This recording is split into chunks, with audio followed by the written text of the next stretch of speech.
This child is not yours. What did you just say? I never imagined a routine prenatal appointment would be the day my entire life imploded. My wife Rachel and I had been together for 4 years, married for 2, and we were 7 months into what was supposed to be our greatest adventure. Everything had been going according to plan until that October afternoon. Dr. Harrison had been our obstetrician since the beginning. He was experienced, had delivered over 3,000 babies, and his hands were always steady.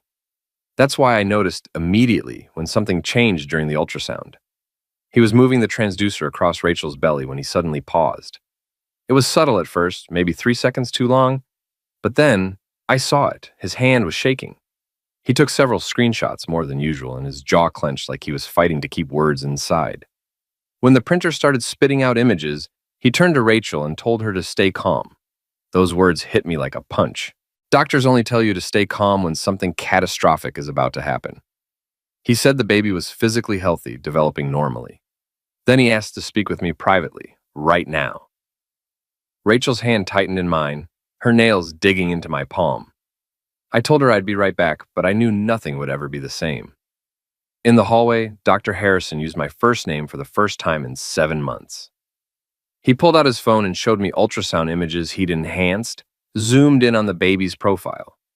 The bone structure, the facial features, the ethnic markers. He'd been practicing for 23 years, and he was telling me this child was not biologically mine. I asked if he was certain. He said he was sure enough to risk his medical license by showing me this. Sure enough to bet his career on it. He told me to leave the hospital immediately, go straight to a lawyer, and file for divorce before the situation got more complicated. If my name went on that birth certificate, I could be financially responsible for a child that wasn't mine for the next 18 years. He sent me the ultrasound images. Then he told me to go back in, act normal, tell Rachel everything looked fine, and leave. Don't go home, he said. Not until you have legal protection. I walked back into that examination room where Rachel was still on the table, still touching her belly protectively. I lied directly to her face.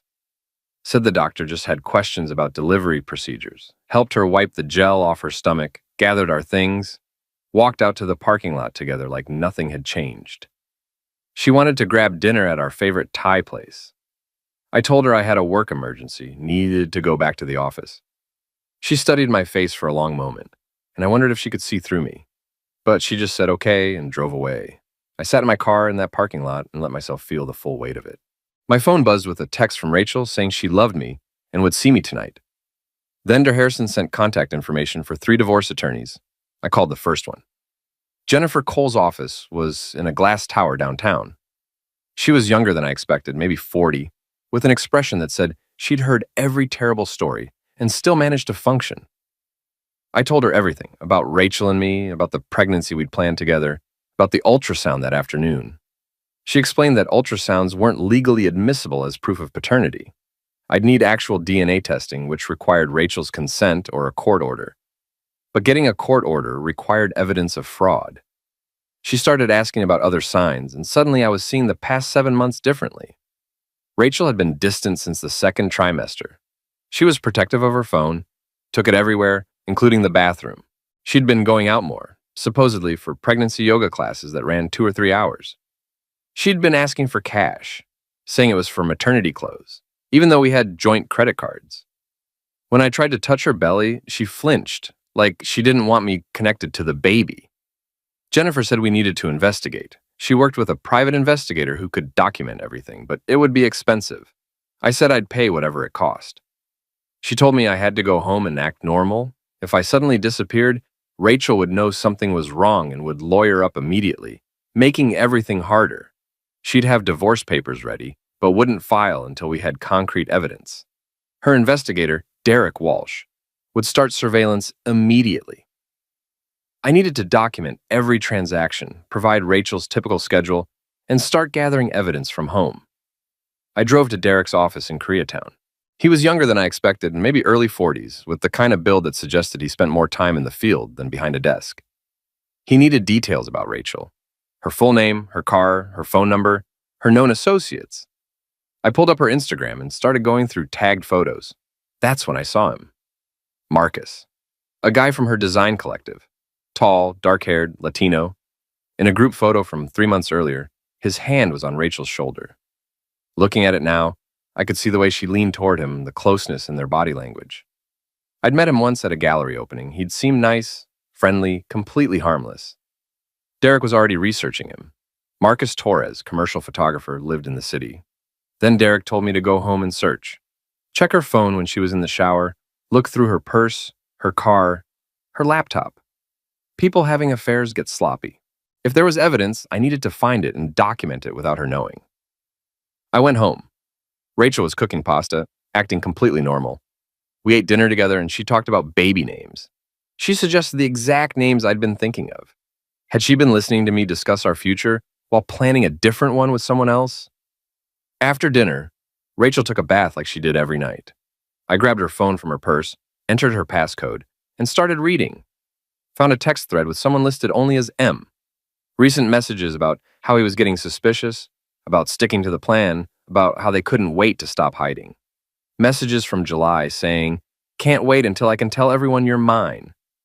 And Rachel responding, "Soon, once the baby comes and everything is settled." I found another thread discussing money. Someone named D asking if she got the cash, Rachel confirming $3,000. I took screenshots of everything, sent them to my phone, deleted my sent messages, and put her phone back exactly where I'd found it. When Rachel came out of the bathroom, I was on the couch, pretending to read sports scores. She sat next to me, put my hand on her belly. I felt the baby kick against my palm. She asked if I was okay, said I'd been quiet. I said I was just tired. She went to bed and I stayed up until 3 in the morning, unable to sleep, unable to stop seeing those text messages. The next morning was Saturday. Rachel wanted to go to the farmer's market.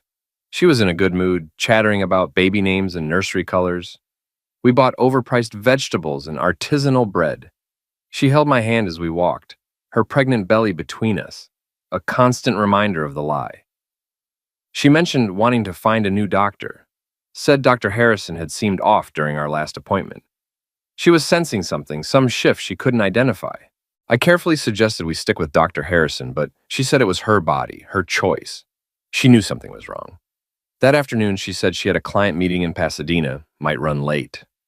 I texted Derek immediately. He followed her straight to an apartment building in the city. She was buzzed in right away. Someone was expecting her. Derek positioned himself across the street with a camera. 2 hours later, she emerged with Marcus Torres. They thought no one was watching. They kissed on the street, not a friendly kiss, an intimate one. His hands were on her belly, protective and possessive. The gesture of a father. Derek sent the video to Jennifer instead of me. Said it was evidence now, and the less I knew about what he'd captured, the better for legal purposes. But Jennifer forwarded it with a note saying it was conclusive. We could file Monday. I watched it 3 times. Rachel in the clothes she'd worn that morning. Marcus pulling her close, his hands on her pregnant belly, on the baby that wasn't mine. When they pulled apart, his hands stayed there, protective, claiming what was his. Derek traced the texts. M was definitely Marcus Torres. D was David Morrison, Rachel's father. He'd been giving her money to help hide the affair. $3,000 in August, $2,000 in September. Her own father, who'd welcomed me into the family, who'd called me son at our wedding, had known all along. I went through Rachel's car while she was out Sunday morning, found a manila envelope hidden under the trunk carpet. Inside were credit card statements from an American Express card I had never seen in Rachel's name only, with a P.O. box address I didn't recognize. Charges going back 6 months. Hotels. The Line, the Ace, the Proper. Restaurants we'd never been to because we were saving money. Nordstrom for $800, Victoria's Secret for over $400. A medical clinic I didn't recognize, $485 for unspecified services.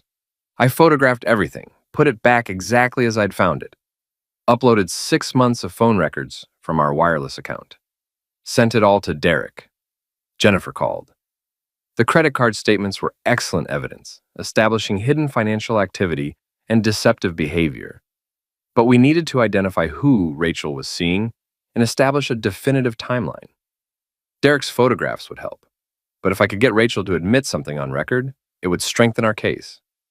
Derek had been reading through the phone records all night. It was worse than we thought. Rachel and Marcus had been together for over a year, since before we got married. The pregnancy was planned. They discussed it explicitly in texts from January.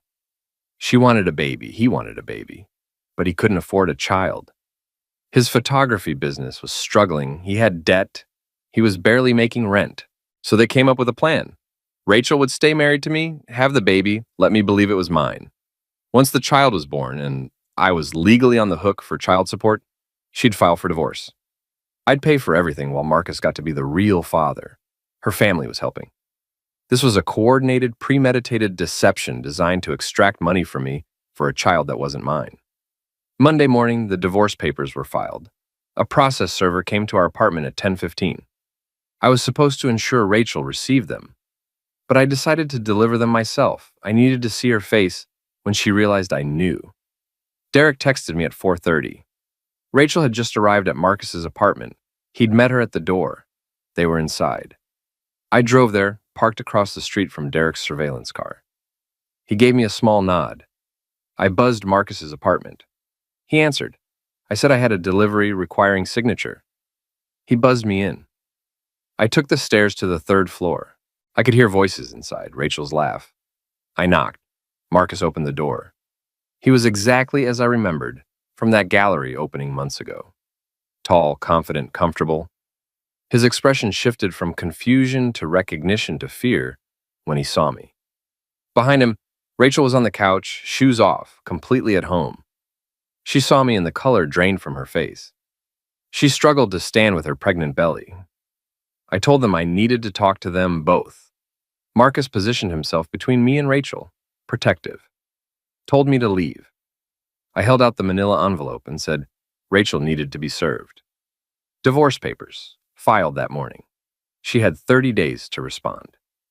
She took the envelope with shaking hands, opened it, read the petition. I watched her flip to the attached exhibits.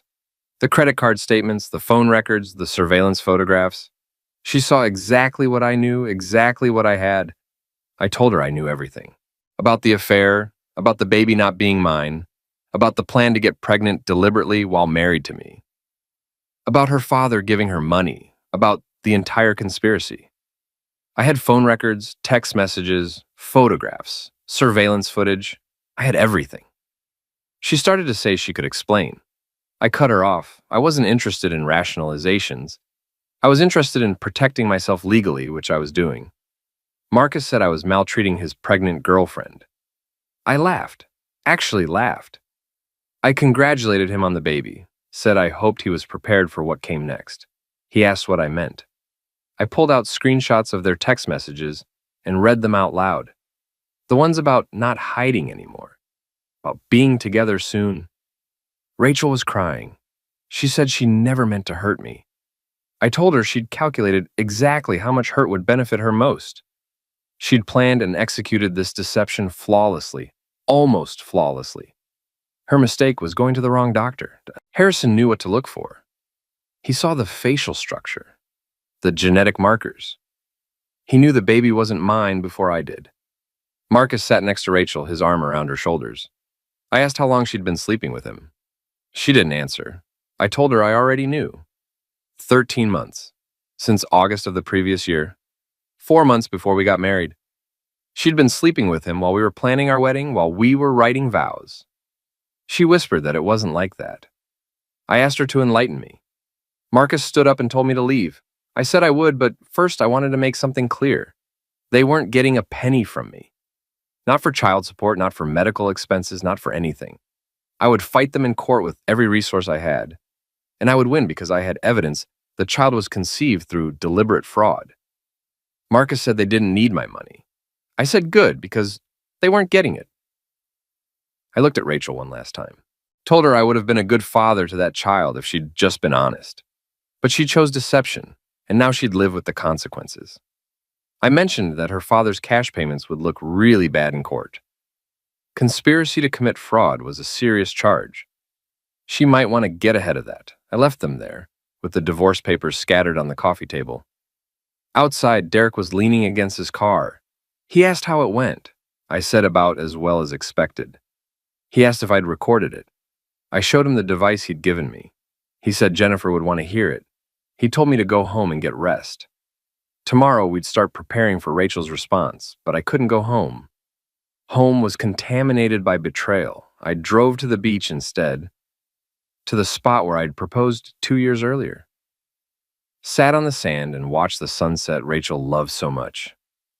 My phone buzzed. A text from an unknown number. Rachel saying we needed to talk. There were things I didn't understand. I blocked the number and threw my phone in my bag. There was nothing left to understand. The divorce moved faster than expected. Jennifer filed an emergency motion to prevent Rachel from listing me as the father on the birth certificate, citing fraud. The judge granted it within 48 hours. Rachel hired her own lawyer who argued I was the presumptive father due to marriage, but we had more than circumstantial evidence. Marcus contacted me through Jennifer's office 3 days later. He wanted to talk, said there were things I deserved to know. Against Jennifer's advice, I agreed to meet him at a coffee shop. He looked exhausted. He said he didn't expect forgiveness, just wanted me to hear the truth. He explained that he and Rachel had met 2 years ago at a design conference. They'd gotten close professionally, then personally. The affair started August of the previous year. It was supposed to be a one-time mistake, but became something more. He claimed what they had was real, that Rachel had married me for stability but felt something deeper with him. She got pregnant with his child because they both wanted a family, and she didn't think I'd give her one. He said Rachel told him I kept making her wait, kept saying we needed more money saved, better careers, a house. She was 31 and didn't want to wait anymore. So she decided to have his baby and pass it off as mine. They convinced themselves I'd never know, that the timing would work out, that the baby would look enough like both of us. They genuinely believed they were creating a situation where everyone got what they wanted. He said they weren't malicious, just stupid and selfish. He wasn't asking me to understand or approve. He just thought I deserved context. This wasn't Rachel being cruel. It was two people who fell in love making terrible decisions. I asked if he was sure about this. He said of course. She was his daughter. He wanted to take responsibility financially and otherwise. Rachel had been worried I'd fight for custody or parental rights. If he established paternity now, before the baby was born, it would cut off any legal claim I might have. He pulled out a document, a voluntary acknowledgement of paternity. He'd already signed it. If I was willing to sign too, acknowledging I wasn't the biological father, it would streamline the divorce and protect both of us from future legal complications. I read through it carefully. By signing, I'd be waiving any paternal rights or obligations. If Rachel tried to come after me for child support later, this document would legally establish Marcus as the father. I'd be free. I asked if he really loved her. He said yes. I asked if he was prepared for the judgment, the complications, the fact that everyone would know their relationship started as an affair. He said they'd deal with it. They were planning to get married after my divorce was finalized. They'd put a deposit down on a bigger apartment with room for a nursery. I asked about her family. He said they supported it now. Her father especially, who really loved Rachel and wanted her to be happy. I signed the document, told him I hoped he knew what he was getting into. If she could lie to me for 13 months, plan a deception this elaborate, what made him think she wouldn't do it to him someday? He said because he wasn't me, because what they had was different. I told him that's what I thought too. Then I left. The divorce was finalized on a cold January morning, 3 months after I'd discovered the truth. The proceedings had been brutal. Rachel's lawyer tried to argue I owed spousal support, claimed I'd been controlling and financially abusive. But Jennifer dismantled every argument with precision. She presented evidence of Rachel's hidden credit card, secret spending, calculated deception. The judge granted me everything I'd asked for. No spousal support, no child support, no financial obligations. The marriage was dissolved as if it had never existed. We split the apartment's security deposit. It took 15 minutes to dismantle what had taken 4 years to build. I moved out of our old place that week. Took a one-bedroom apartment near my office, threw out most of our shared belongings. Started over with new furniture and blank walls and a future that was terrifying in its openness. Rachel's baby was born on a February afternoon. A girl, 7 pounds 3 ounces. Sophia Grace Torres. I knew because her sister Emily sent me a message saying mother and baby were healthy. Despite everything, I was glad they were okay. The baby was innocent in all this. For a year, I couldn't trust anyone. I dated casually, but kept everyone at a distance. Then I met Lisa. She was a paralegal at a law firm I'd started working with. We went for drinks after a long contract negotiation, talked until the bar closed. On our third date, I told her everything.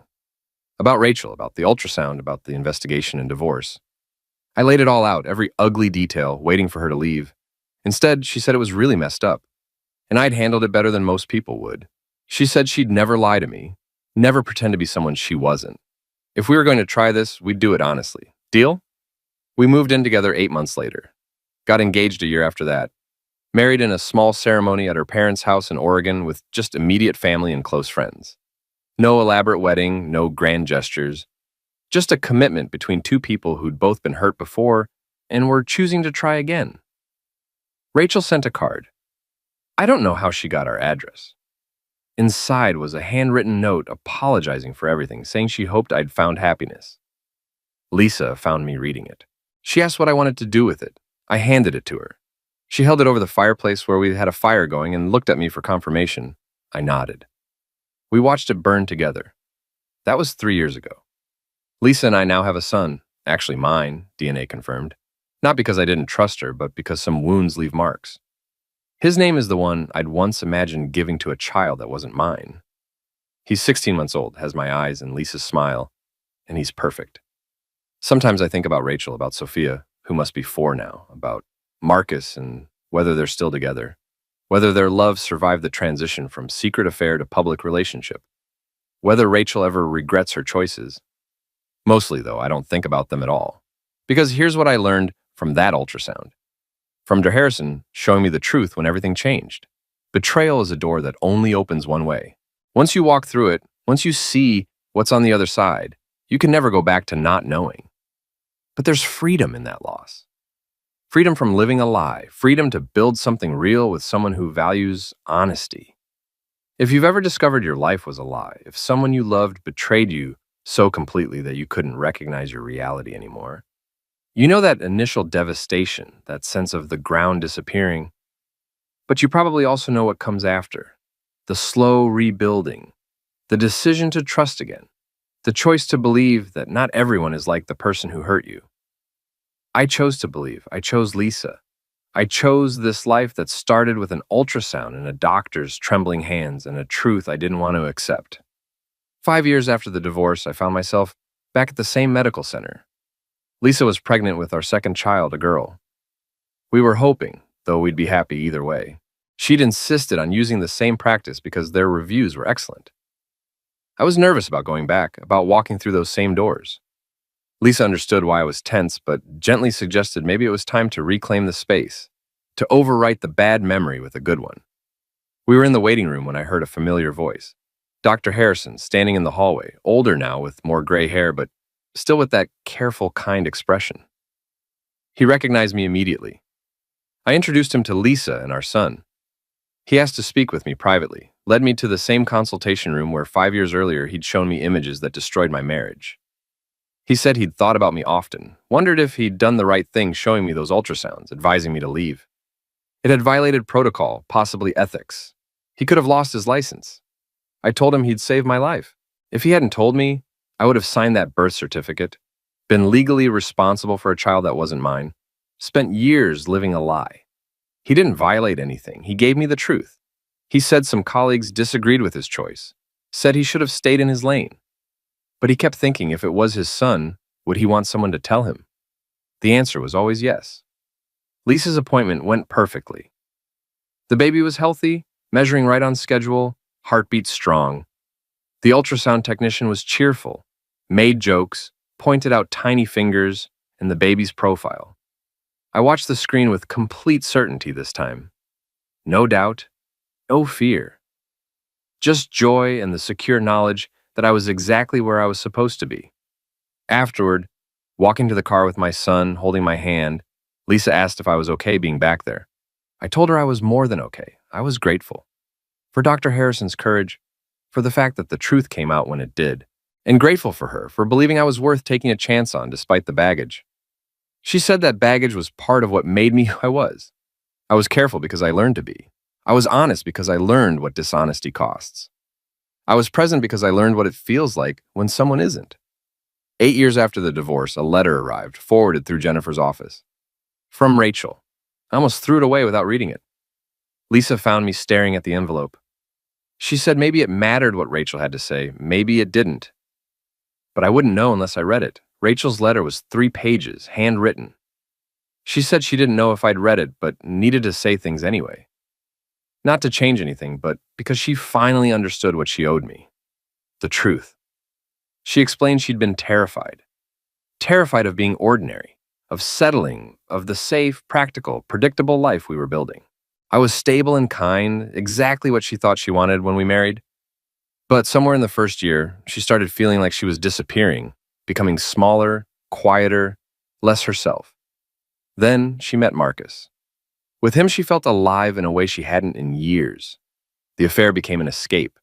When she got pregnant, she convinced herself she was doing something noble, that she could give both of us what we wanted while keeping the life she'd built. She genuinely believed I'd never know, that the baby would look enough like both of us that she could manage the deception forever. But Dr. Harrison saw the truth in 5 minutes. I saw through her lies. Her elaborate plan collapsed in a single afternoon. She wrote about what happened after she and Marcus got married when Sophia was 6 months old, had another child, a son. From the outside, they looked like the family she'd imagined, but the relationship that felt so passionate when it was secret became complicated once it was real. Turns out, an affair built on deception doesn't magically become authentic just because you legalize it. They went to couples therapy for 2 years. Marcus never fully trusted her. She saw it in how he checked her phone, asked detailed questions about where she'd been, tensed when she mentioned male colleagues. She'd created this, taught him not to trust her, just like she taught me. Last year, they'd separated. They were trying to reconcile now, but it was hard. She was in therapy alone, trying to understand why she'd made those choices. Why she couldn't just be honest. Her therapist asked what she thought I deserved from her. The answer was simple. Everything she gave Marcus. The honesty, the vulnerability, the real version of herself. If she'd told me she was unhappy, admitted doubts about our marriage, done the hard work of being honest, maybe we could have separated with dignity. But she was a coward. She chose the easy lie over the hard truth. She'd heard through friends that I'd remarried, had children, built a life with someone who valued the same things. She was genuinely happy for me. Said I deserved that happiness. She wrote that the worst part of what she did wasn't the affair itself. It was stealing my agency, taking away my right to make informed decisions about my own life, forcing me to participate in a fiction without my knowledge or consent. That was the real betrayal. She said she was sorry, deeply and profoundly sorry. She hoped I never thought of her, hoped the life I'd built had completely replaced the one she destroyed, hoped I trusted my wife in a way I could never trust her. I set down the letter and stared at it. Lisa asked what I was going to do with it. I said I didn't know. Maybe keep it as a reminder of how far I'd come, what I survived, why honesty matters, and of what I had now that I didn't have then. A partner who tells me the truth, even when it's hard. Later that night, I wrote a brief response, not because Rachel deserved it, but because I needed to close this chapter completely.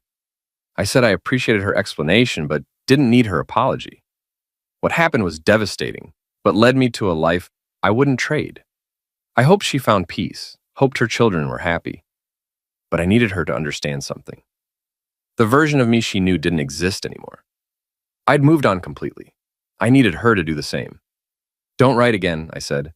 Let this be the end of our story. I sent it through Jennifer's office with instructions to block future correspondence. Then I deleted Rachel's letter and went upstairs to where my real life was waiting. My son was still awake, reading in bed by flashlight past his bedtime. He looked up guiltily when I opened the door.